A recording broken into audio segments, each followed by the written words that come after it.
here?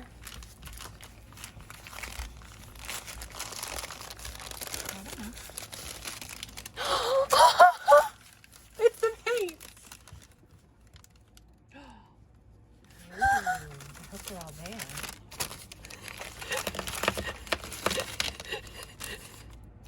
That's too much fun. I thought they would have been in the palette. Hi! No. Oh, it says something. It was made manufactured in May of in May of 2021.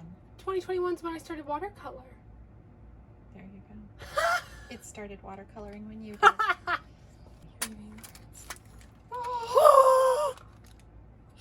And it has room for full pans on every row, which not every tin has.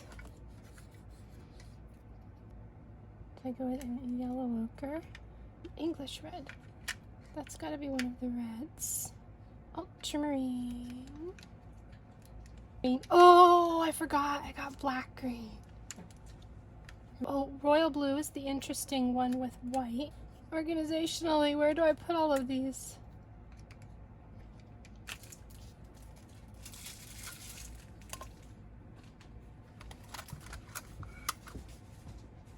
Hello and welcome. I'm Megan. I'm a photographer and watercolor artist with chronic health challenges, POTS, and wrist strength issues. I want to encourage you and for you to see what is possible.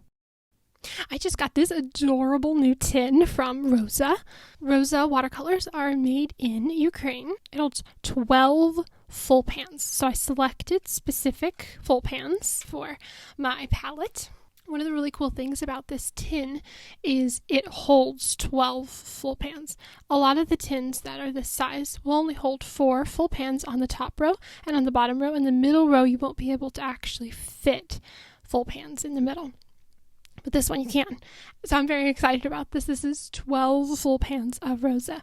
Rosa watercolors are honey-based, so they pick up really well into the brush. And they are intensely pigmented. So it's just way too easy to get way too much paint on the brush really easily, which is great for wrist strength issues. I'm maybe a little bit excited about Rosa. So with my swatching of these, I have to be very careful that I don't pick up too much paint. My mom helped me cut the edges of the sticker that's on here so that I can just pull off the center section and then leave the two ends of the sticker in place so it still has the label on there. I have done it myself before. I can just like tear it and then stick the stickers that get torn off on the bottom or back on the sides or whatever, so that you have the color name and the pigment information already on your pan for you without having to do any handwriting, which I think is really cool. I'm super excited about the full pans that this comes with because I use a lot of big brushes for my wrist strength issues, and wrist strength issues and big brushes work really well together. Small brushes don't really work as well for wrist strength issues, and because I think it's big brushes with full pans, and this holds 12 full pans. I don't know. And the really cool thing about Rosa is they whoosh in the water. Some paints will just sit there, which is great if you are trying to like control the paint or something. But for wrist strength issues, for wanting to like watch the paint do fun things, this is just very exciting. So the colors. This is turquoise, which like matches the color of the tin. And maybe I'll just leave some room so I can swatch. And this is ultramarine and sap. And black green, which is very similar to my Paul Rubens green. That's like phthalo green and black. But this is made with 3 pigments. This one is royal blue. This is a white mixed with ultramarine, which is why apparently it's being all sticky. I'm going to stick this in the freezer for 15 minutes. Set a timer so that it doesn't freeze. And that should make the sticker come off better. Got some on my fingers. So now I'm going to swatch the colors out. I have put the stickers down that came on the pans, so that will create the labels for me, and then I'm just going to swatch below each one of these. So first we have yellow ochre. Oh, I really love the yellow ochre. This is really pretty. I'm going to add some more paint. think I'm going to do that for all of these. This is golden yellow. This is really pretty. This golden yellow is really pretty. I'm going to add some more color to all of them after I do the initial swatch. So you can see like the light version and the dark version.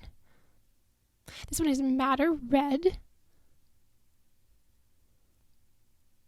Let's add some more dark paint here. And this is English red. It's a really good color too. I'm going to add some more to make it darker over here. Ooh. And this is turquoise. Ooh.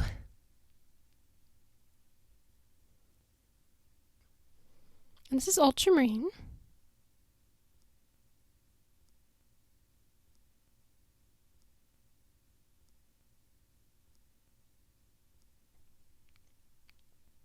This one is sap. This turned out to be a good color. I like this. This is black green.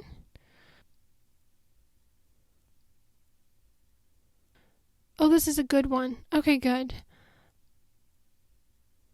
I was hoping. Oh, I love this.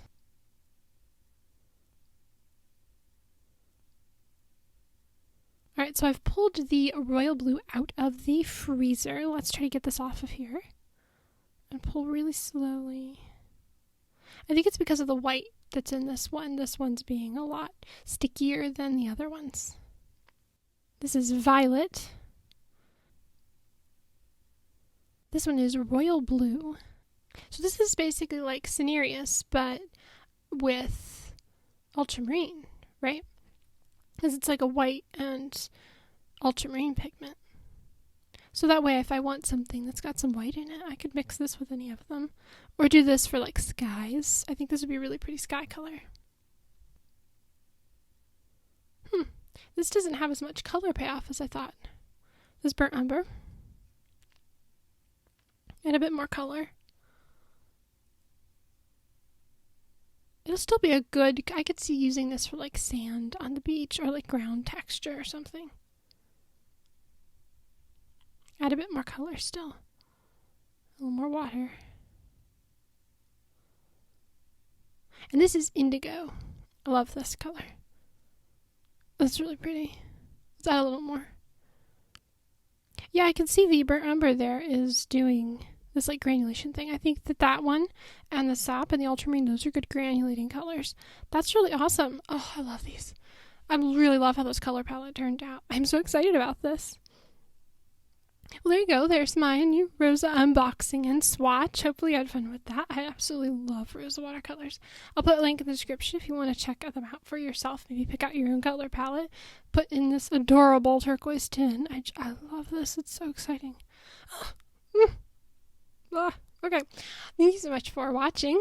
I will see you next video.